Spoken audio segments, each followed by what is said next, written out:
It's the Rob Carson Show. Are you ready to be pod-smacked? Now, here's Rob Carson. Welcome to the Rob Carson Show podcast, episode number 182. For those of you checking it out on Liberty One TV, it is Casual Friday. Okay, it is Casual Friday, and I'll tell you why. Because I had a computer crash this morning. I've been trying to hustle to get the show done today. And I promise you, it will be good. It will be good. But it has been a challenging day, to say the least. But welcome to the show. Glad to have you here, LibertyOneTV.com. Glad to have you here, Podcast Radio Network. The show runs on Liberty One TV every day, 4 o'clock Central, 5 o'clock on the Podcast Radio Network every single day. We're glad to have you a part of the show. And we've got a lot of stuff to get to. Not all political, by the way. Not all political. We're going to get into the latest from the Las Vegas shooter. ISIS is giving up because America's kicking its ass. Jimmy Kimmel is increasing his security. No NFL protests last night. Oh, and a product from Google that could eliminate you having to take Spanish in high school. The end of the remote. Cam Newton apologizing. California can arrest you because you don't call someone a he or a she or a cisgender or whatever the hell. So much to get to. So little time. Let's start with the latest from the Vegas shooter who will remain unnamed. This has been an unreal week, right? I mean, it's kind of post 9/11. Obviously, it's not as big as 9/11 as far as the death count is concerned, but it's been a challenging week, right? I've taken from this week the knowledge that there were so many heroes, and that's the thing that's really buoyed me. And listen, I'm not suffering, okay? I didn't get killed. I didn't get shot. I don't know anybody got shot, but still, we as a nation mourn when these things happen. Marilou Danley, the girlfriend of this guy, said that she remembers him exhibiting symptoms such as lying in bed and moaning. She said he would lie in bed moaning and screaming, "Oh my God." He apparently displayed some mental health issues, and that's what it sounds like, guys. That's what it sounds like. Investigators are examining approximately 6 media devices left behind by this guy. So we don't know, but it's pointing toward mental illness, and yeah, who the hell knows? What percentage of the people in the country have mental illness? I mean, depression or OCD or ADD or ADHD or whatever. Those are all mental illnesses, right? They are. They're all mental illnesses. Family friend of the Vegas shooter, Adam Lefevre, lived in Australia, I believe, spoke to a current affair. I know it's still around. He went to Vegas with Paddock I said his name, sorry, 2 years ago, and his partner Lisa and her sister Marilou, and they traveled the Philippines with him twice. He noticed that the killer was condescending towards his girlfriend, making her nervous and jittery while making...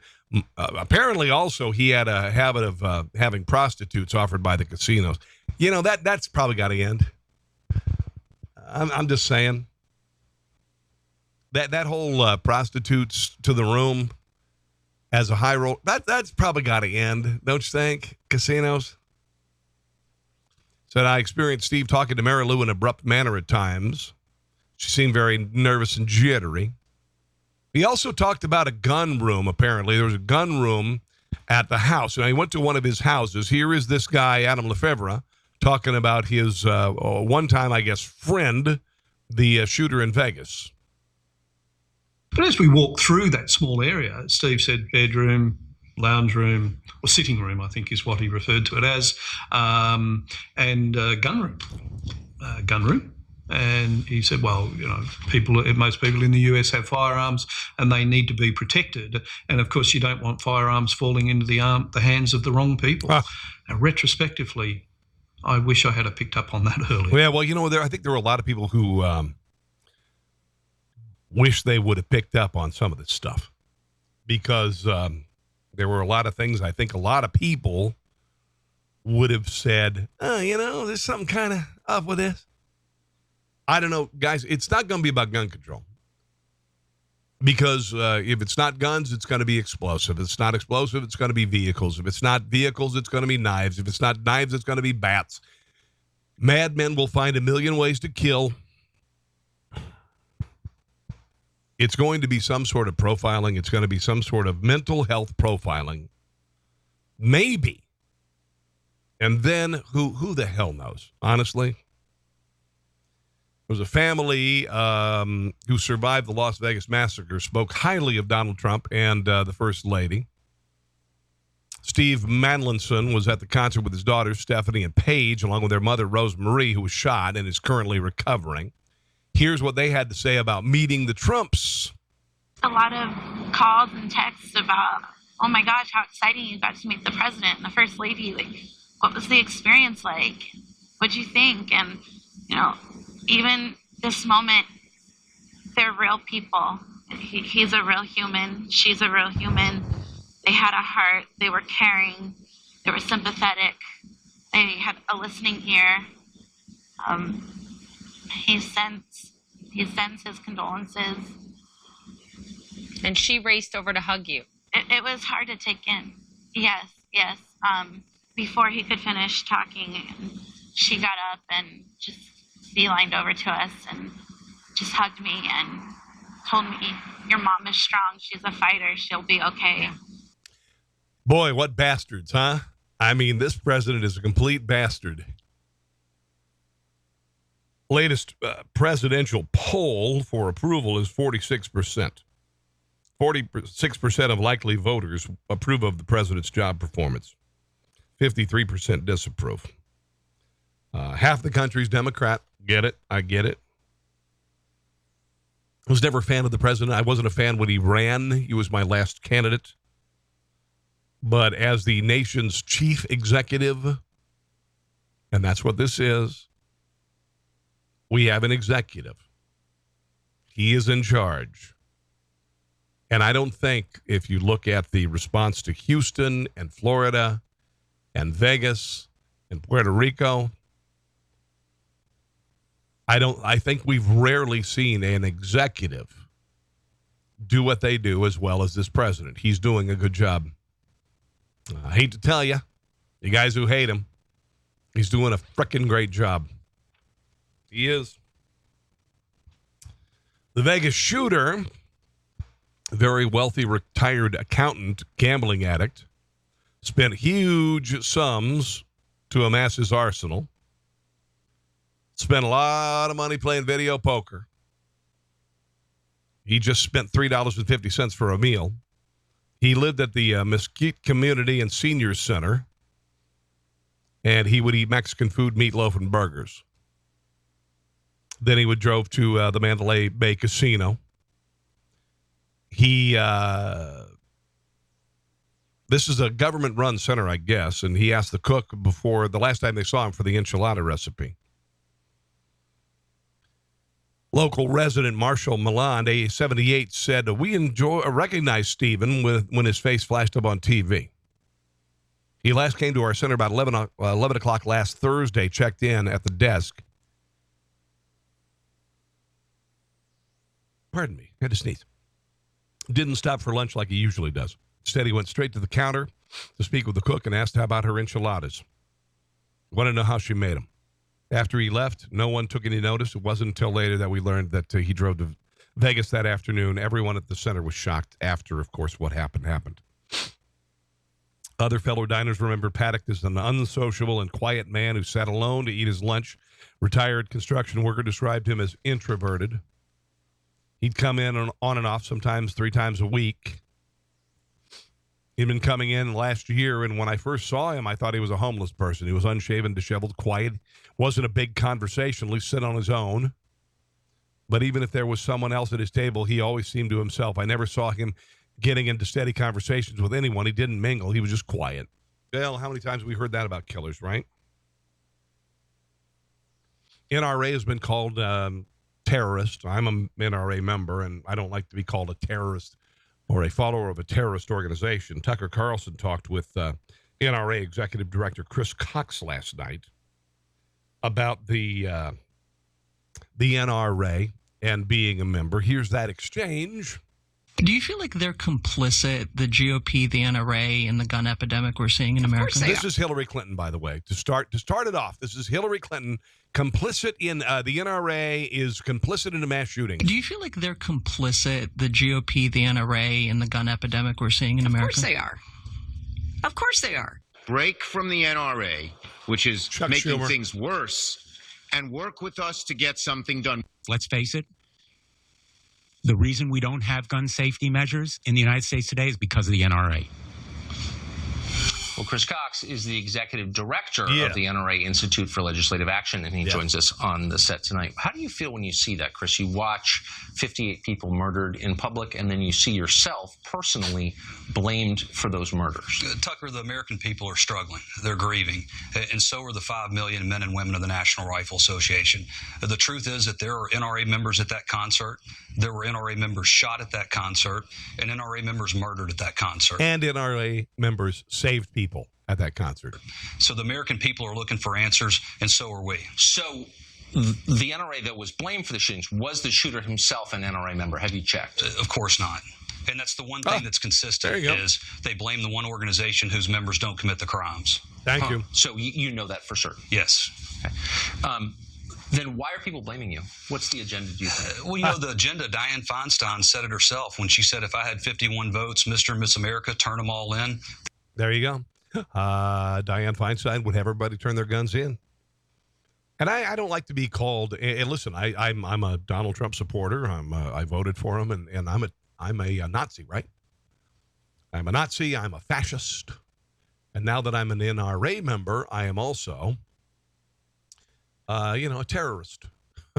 It's really remarkable. It really is. Really is remarkable. Well, I'm going to continue to remain an NRA member, by the way. And I don't have an arsenal, but I got some stuff. I got some stuff to protect myself and my family. Nancy Pelosi is just, she needs to go. And listen, I don't wish her any bad on her. And I don't think these are anything more than senior moments, but she is experiencing a lot of brain freezes, which is, it doesn't take a lot of cool air to freeze that brain because it's pretty small. But anyway, Nancy Pelosi participating in a town hall meeting televised on CNN, suffered some brain freezes, stared at the audience, waved her hands while appearing to be struggling to speak. Here's a little bit of Nanny Pelosi with her brain freezing up. Here it is. Responsible gun owners from the hills of Arizona to the duck blinds of Minnesota, all over, say we're all law-abiding. We have many guns. We have as many guns as he had, but we have background checks. So it isn't. Okay. It is. This isn't a frivolous thing, and many of us who are interested in the public knowing. Now, on the money side, we have a letter. We have a letter that we're sending to ask. We want the letter came not from us, from the board that was established to reestablish the financial integrity, economic integrity of Puerto Rico. When I say integrity, success. That board has just written to us, the leaders, four leaders, asking us to pass a law to enable the Treasury Department to lend money to Puerto Rico to get through its governance. Yeah, I've got a blue vest for you here, and this is the entrance of Walmart, and I want you to go over there, and we'll have you as an employee for a while. So thank you, Miss Pelosi. Glad to have you here. It's time. The federal government expects us to retire at 65. They're going to push it back to 70 very soon, I'm sure, with regard to Social Security. Why do we have people in their 70s and 80s and 90s in Congress? I don't understand it. I'm going to turn my camera down a little bit. There you go. Okay.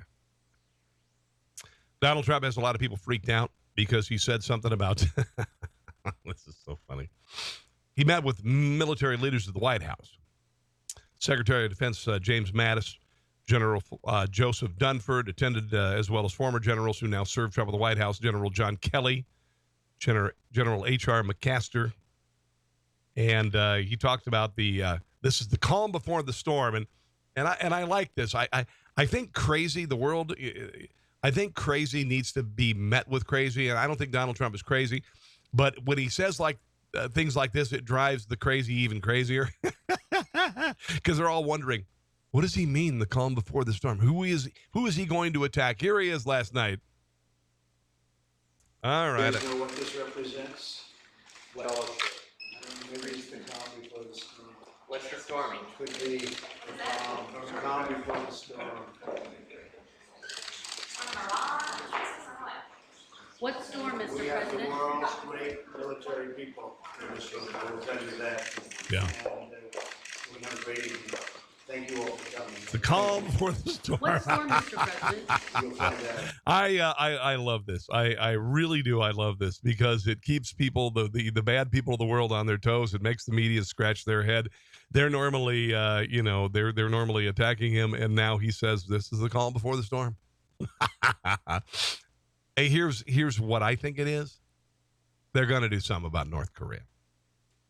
Maybe I'm saying something obvious here, but I think that's the first target. And the withdrawal of America from the Iranian arms deal, the Iranian nuclear deal, that's the other thing. Okay. Yesterday, I talked to you about how the United States has taken the gloves off with regard to ISIS. General Mattis has said, no, rules of engagement are different now. Now we go after them. We don't wait for them to attack us to go after them. Now we go after them actively, and they're scared shitless, to be quite honest. U.S.-backed Iraqi forces announced Thursday they've retaken one of ISIS' remaining strongholds after hundreds of militants surrendered. Amid fresh signs the terror group is collapsing. I love this. They're giving up, said Lieutenant General Paul Funk, who commands the coalition tasked fighting ISIS in Iraq and Syria. Their leaders are abandoning them, and in uncommon scenes, large groups of militants were turning themselves over to the Kurdish Peshmerga forces. I love this. The fall of Hawija in northern Iraq after 2 weeks of fighting is the latest string of defeats for ISIS. The speed at which the enemy gave up surprised me, Funk said. I love this. I love this. Funk said about 1,000 militants surrendered in the past 3 or 4 days of fighting in Hawija. Coalition had estimated about 1,500 militants were defending the city when the offense began. They're cowards. They're pussies. They are. In July, Iraq announced that Mosul, the country's second largest city, was retaken in about 9 months of intense fighting. So I love this. Many of the fanatical foreign fighters who initially provided the leadership have been killed, and those remaining on the battlefield are conscripts who often lack the will to fight. Good. They're pussies. Good news, by the way. Last night, the Patriots and Bucks played. I didn't see the game. I don't know. I was watching Netflix, actually. I was getting really into this Netflix documentary. I like documentaries. That's what I like. And then the heroin epidemic in the country, that kind of caught my interest because it's terrifying. That's for another day. But there were no anthem protests. Kind of nice, right? I guess the game wasn't that good. I don't even know who won, but there were no protests during the anthem. So there you go. Good. Let's frickin' move on. Can we just watch the Gladiators play football? Jimmy Kimmel, ever since the late-night host began crusading against the effort by President Donald Trump and the Republican Congress to repeal the Affordable Care Act, there have been incidents with Trump supporters, they say, that have forced him to increase security at his show tapings.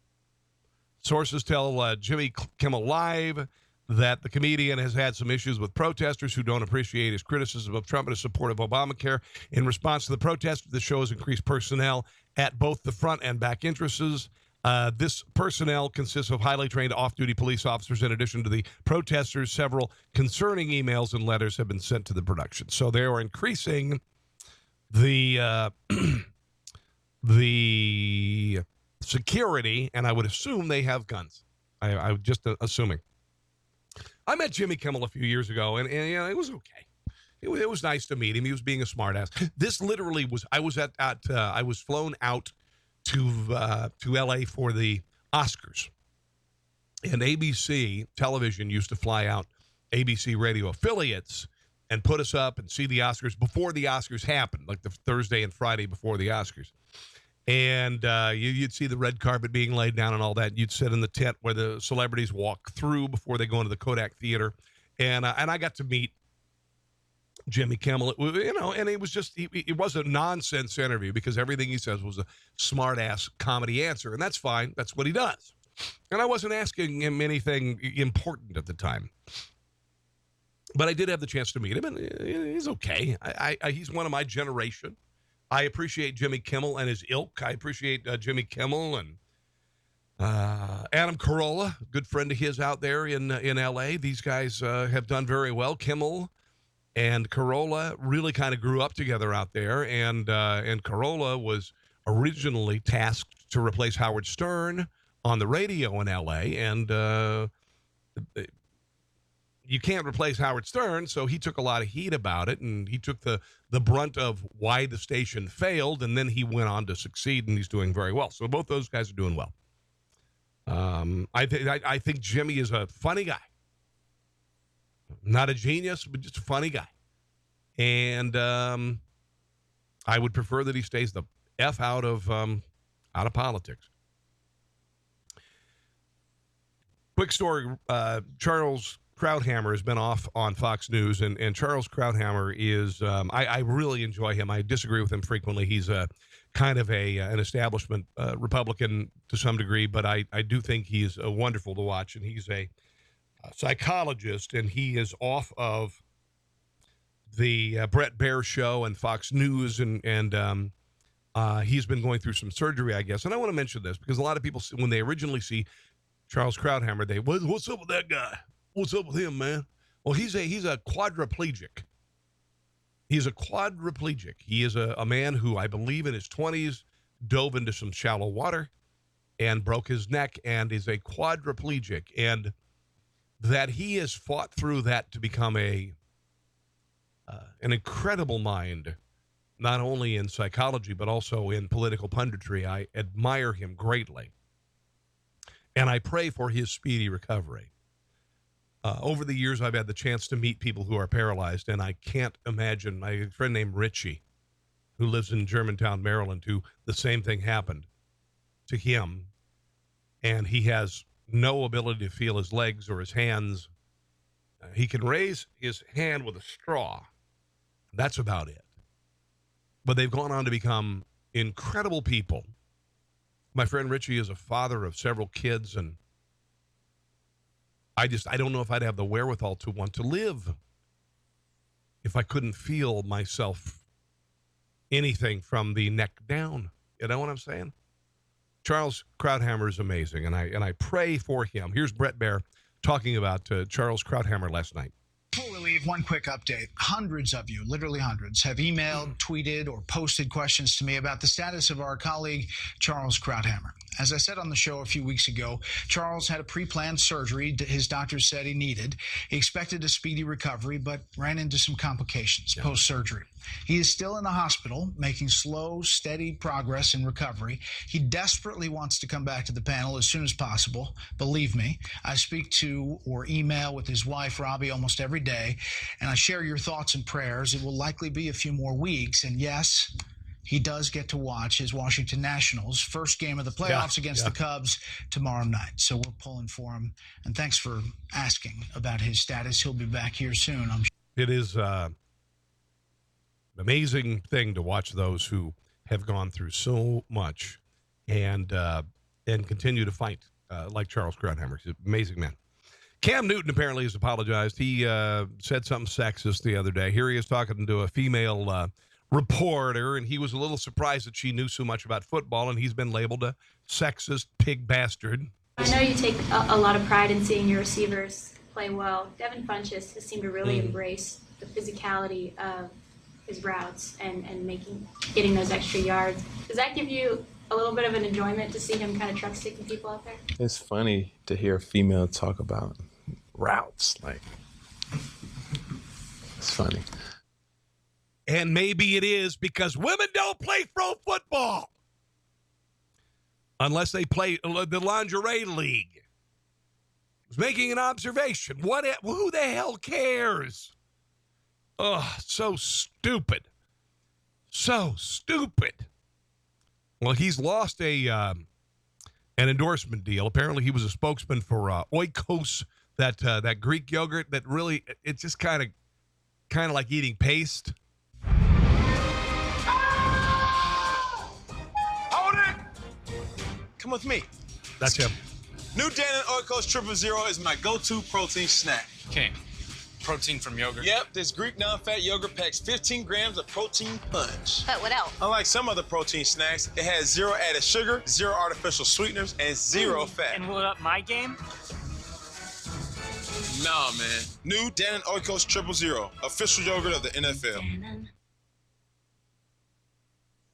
Now, I still don't want to eat Oikos yogurt, as much as Cam Newton is this. Now, I'm cool. I'm fine. No, I'll have a banana. Thanks anyway. Here he is apologizing to the female reporter that he offended and whatever. After careful thought, I understand that my word choice was extremely degrading and disrespectful to women. Whatever. And to be honest, that was not my intentions. I sincerely apologize to you. What I did was extremely unacceptable. Yes. I've already lost sponsors and countless fans. No, you I don't. realized that the joke was really on me. And I've learned a valuable lesson from this. And to the young people who see this, I hope that you learn something from this as well. Don't be like me, be better than me. And to the reporters, to the journalists, to the moms, super moms, to the daughters, the sisters, and the women all around the world, I sincerely apologize and hope that you can find the kindness in your heart to forgive me. Now, do you suppose that women might treat straight men differently if they're sitting there watching Sex and the City or, you know what I'm saying? I don't know. Nonsense. I think it's nonsense. No disrespect to women. It was surprising because he normally talks to men all the time. Men are screaming at him. There are no women on the sidelines.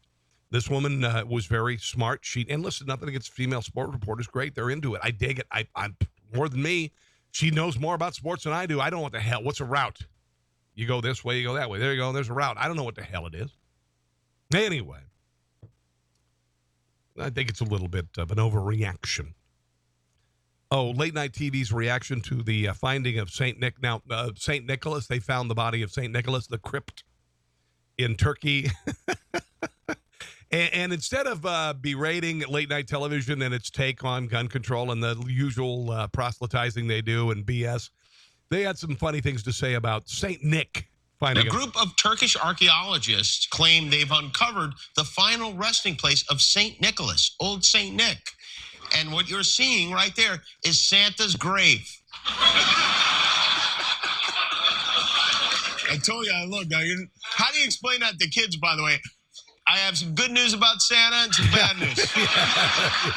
Archaeologists believe they have found the tomb of St. Nicholas beneath an ancient church in Turkey. St. Nicholas, of course, is the bassist for the legend of Santa Claus. And they think they found him, which means, now when my son asks me if Santa is real, I can confidently say, yes! He is dead, though. Yeah, that's the only negative. That's what I thought yesterday. Funny. This is remarkable. Now I want you to think about this. Google's new earbuds can instantly translate 40 languages. This is amazing. One of the things that separates us is language.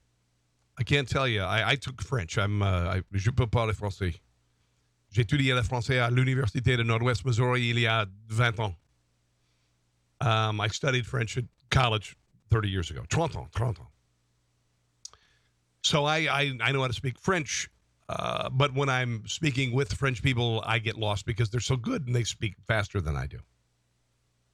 Google's Pixel Buds, they are $159, and you team them up with your smartphone and Google software. They can translate spoken language in real time. This is amazing. The operation is performed using Google Translate. The wearer taps the right earbud and says something like, "Help me speak Spanish," and Google gets to work. Person standing nearby can speak out loud in Spanish, and the earbuds will give the wearer the English translation in her ear. She can then hold her right earbud and speak English, and the phone will project the Spanish translation from the Pixel speaker. The live translation begins only a second or two after the person stops speaking. This is freaking amazing. You don't realize. I mean, we go through a lot of things in the news cycle, and they are stunning. The next thing that I think that this sort of technology will go after is translation for the deaf. One of the most marginalized groups of people, in fact, more so than even blind people, are deaf people. They go to their own schools. Very few of us know deaf people, know how to speak to deaf people. Do you have deaf friends over for football games? They are marginalized. This sort of technology will bring them into the hearing world, and I think it's amazing to be able to speak Spanish when you go to Mexico and not be considered a douche when you go abroad and expect people to speak English. And nothing, speak English. It's the language of commerce. But isn't that cool? Isn't that amazing? I hope they can do real-time translation for deaf people so that the deaf can speak. I think it's amazing. They're going to get rid of the remote control. They're going to get rid of the remote control, which, by God in heaven, I swear I cannot. If they get rid of the remote control and you can wave at your television and change the channel, then by God, F the remote control. I will run over it with my car. I will celebrate the day that the remote control is gone because I'm so damn tired of searching for the friggin' remote control every day. Every day. Do you do this? Do you every day argue with your children? Where's the remote? Where'd you put it last? Where is it? I don't know where it is. It's in the kitchen. It's under the couch. I'm so damn tired of the remote. I spend 10 minutes a day looking for the damn remote control, and I goodbye remote control. Done with it. New technology allows your TV to be controlled through gestures. Computer scientists at Lancaster University have come up with a system that makes it possible to interact with screens simply by using body movements, waving objects.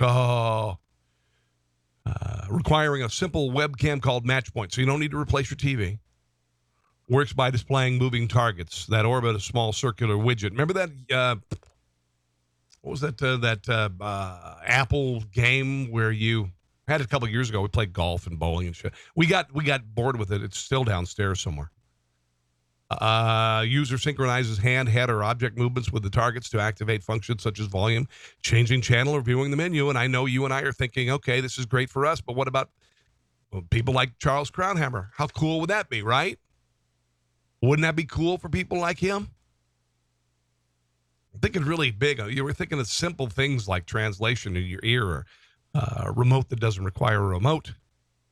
I'm thinking about deaf people, blind people, and people who are quadriplegic. That's fantastic. We live in a glorious time, guys. As much as we are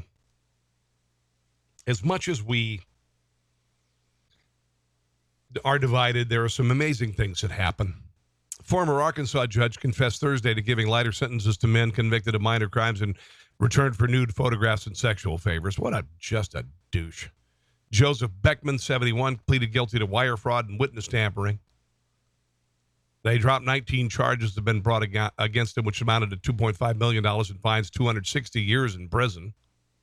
While working as a judge, Beckman would reportedly offer men community service. That sounds like something Bill Clinton would sentence somebody to. Little community service. You know what I'm saying? Watching men pick up bottles and cans while he took photos instead of paying them court fines. Dozens of men came forward to accuse the judge of misconduct. Some of the victims allegedly said that they had posed nude for photos in exchange for money to pay their fines. Would I rather spend time in the Hooskow or pick up cans and bottles on the side of the road with no pants on? Anyway, and I'm not meaning to. The guy's a pervert. Anyway, Beckman engaged in fraud and corruptly used his official position as Arkansas district judge to obtain professional services of sexual contact and the opportunity to view and to photograph people in compromising positions. What a creep. Jeez Louise. Not going to do that story. Minnesota man has racked up his 28th DUI charge. Danny Lee Betcher. It's always the three-word guy. It's Billy Bob, whatever. Danny Lee Betcher, 64, New York Mills. Left a party, been drinking. Officer pulled him over. Refused to roll down his window, exit the field, take a breathalyzer test. He says, I'm way over, take me to jail. That was DUI number 28. I usually think you do something after, 3. But anyway. He faces a maximum sentence of 7 years, two-thirds of his sentence consisting of prison time and the rest consisting of supervised release. $100,000 bond. Ugh, man, what a mess. I hate vegans. Vegans suck. I know one vegan who's okay, but even then, they're not people you want to hang out with. They're unhealthy and they're picky and you can't feed them. You can't have them at your house. I have a line of t-shirts at tpublic.com. Conservatives. Go there, make that a favorite. Here's one of my shirts. It's veganism is an eating disorder. And I bring that up because veganism is an eating disorder. You can have this put on a t-shirt or a hat or whatever. I've got a variety of politically incorrect designs. Please order that. But a vegan, Delinda Jensen, a vegan food truck owner, which, it's kind of funny because she's driving a truck that burns fossil fuel and the whole deal. Wilkes-Barre, Pennsylvania. She posted some inflammatory posts on Facebook after the Vegas shooting. Says, yes, I am jaded. 59 meat eaters dead. How many animals will live because of this? She immediately faced backlash. Only got worse from there. She said, I don't give a bleep about carnists anymore. I'm a carnist. I'm not a carnivore. I'm a carnist. She apparently got death threats. She had to park her vegan food truck and go out of business. Said, I effing give up. Was it poorly written? Absolutely. Do I regret it? Yes. Am I sorry I wrote that? No. Okay, that doesn't make any sense. Oh, did you hear about NBC's $70 million mistake? $70 million mistake. What did they do? They hired Megyn Kelly. NBC executives involved in her hiring are furious. Not involved in her hiring are furious of the $23 million salary she's getting every year for her tanking morning show. She's got a 3-year deal. Said it's a slap in the face to other established stars. Although it is rumored that Megyn only made $17 million, Kelly will actually line her pockets with $69 million over 3 years. 46 years old, making as much money as Matt Lauer. The network that created Barbara Walters, Tom Brokaw, and Matt Lauer will now forever be remembered for the $69 million hire of Megyn Kelly. When you add up the cost of developing the show, hiring staff, promoting Megyn, $100 million mistake. I've never been a big fan. She's eye candy. She's smart, but she's eye candy, and I never got her. It was not Destination TV when I watched her. I don't understand why. Coming up, the most popular Halloween candy in every state. A burglar in New York broke into a Mexican restaurant, smashed the cash register, stole $100, then proceeded to cook himself a hell of a meal. Picked out ingredients from the friends, beans, chicken, shrimp, sat down to enjoy the meal, cleaned up the place. He was like working the pot like a pro, sitting there, sifting the food, making sure it was heated evenly. After he was done, he did the dishes, dried them up, wiped down all the cooking surfaces, left a tip in the jar. Cops are trying to track him down. The owner says, I'd like to hire him.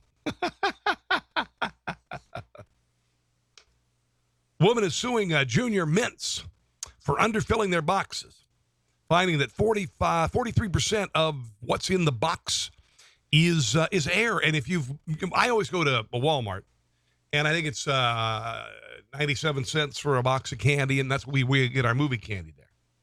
But they don't fill, some of them they don't fill very much. Like they put a plastic bag in there, and it's literally just the size of a bag of the normal candy, whether it be Skittles, but they put it in a big box and it makes it look great. So you're getting screwed. Right? But there are some like Dots. You get a lot of Milk Duds. You get a lot. They fill that sucker up because nobody eats that candy. And I like Dots, by the way. So a woman named Viola Daniel filed a federal lawsuit against Tootsie Roll, saying they've intentionally underfilled their boxes of Junior Mints. She says she bought a box of Junior Mints last month, found it's 43% air. Milk Duds were only 23% air. Good and Plenty, 12% air. This is the candy that nobody wants, but it's, they fill the box. And I like Good and Plenty. Viola filed a class action lawsuit, hoping other people will join. She's hoping anyone who's been wronged by half-empty Junior Mint boxes will get at least $50. So there you go. Finally today, and by the way, I want to thank Liberty One TV for having me on. Please become a member of Liberty One TV, won't you? LibertyOneTV.com. $10 a month, $99 per year, $1,000 for the executive level. And also, if you get a chance to listen, and by the way, Liberty One, I'm on Central Standard Time, 4 o'clock every day.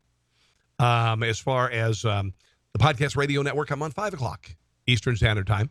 PodcastRadioNetwork.com. Those two things. Also, the show is available on YouTube. The audio show is on Facebook, or not Facebook. Well, it is on Facebook. iTunes, iHeartRadio, TuneIn, Audio Boom, SoundCloud, Google Play, Google Plus, FM Player FM, I should say. It's all over the place. And it's growing. The downloads are growing. Will you share the show with people? Because it's not paying my bills yet, but it's getting there. And I think if you enjoy the commentary and the content of the show, it'll catch on because I think it's good. And I hope you agree. Number one, candies for Halloween. And I love me some Halloween. I have 2 bowls of candy. One, the full-size candy bars, one, the bite-sized. Kids who are polite and have great costumes, say please and thank you and trick-or-treat and all that, they get the big ones. And the kids who don't, you get the small ones. You get the dum-dums and you get the Smarties. And the Smarties are good, though. Here we are, some of the states and their candies. This is Alaska, candy corn. Really? Well, they eat, blubber and stuff up there. Arkansas, Twix. Arizona, Snickers. Arkansas's Jolly Ranchers. Really, those things stick to your teeth. Illinois, Sour Patch Kids. I like Sour Patch Kids. Indiana's Hot Tamales. Doesn't surprise me. You ever been to Indianapolis? There's a steakhouse there. Oh, what is it called? St. Elmo's. They have a cocktail sauce that is inedible for their shrimp cocktail. Iowa, Reese's Cups. Well, they call them Reese's Cups there. But in Kentucky, they call them Reese's Cups. Kansas is Reese's Cups. Kentucky is Tootsie Pops. Really? Louisiana's Lemon Heads. Massachusetts, Sour Patch Kids. Michigan, candy corn. Who the hell still loves candy? My daughter loves candy corn, but it's not your favorite candy. New Jersey is Skittles. Skittles are a gift from God. In North Carolina's M&M's. Oklahoma, Snickers. More candy corn in Rhode Island, South Carolina. I don't get that. Oh, Texas, Starburst. Starburst. Fantastic. Jolly Ranchers in Utah. M&M's in the District of Columbia. Wisconsin, it's Starburst. Wyoming, it is Reese Cups. You know what really sucks about being an adult? I mean, there are a lot of things that suck about being an adult, and there are a lot of great things about being an adult. And I remember when I was a kid, I always said when I was an adult, I would be able to buy any candy that I wanted. I could go buy an entire box, and it was my fantasy to buy an entire box of candy. And now that I'm an adult, I don't really care for candy. It kind of sucks. I could.